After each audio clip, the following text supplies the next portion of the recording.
Bismillahirrahmanirrahim. Assalamualaikum warahmatullahi wabarakatuh. Salam Koperasi dan salam Aidiladha.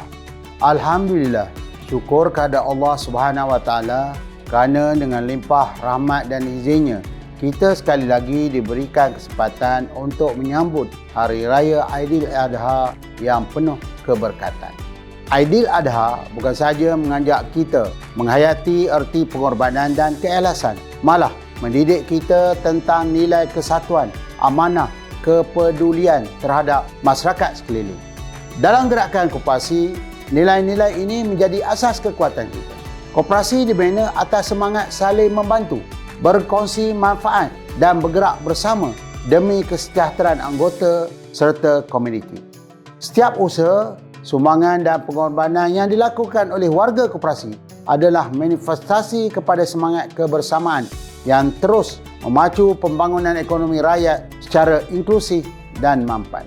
Semoga Aidiladha kali ini terus menyatukan hati seluruh warga koperasi untuk memperkukuhkan perpaduan, memperkasakan ekonomi anggota dan membina masa depan yang lebih sejahtera untuk generasi akan datang.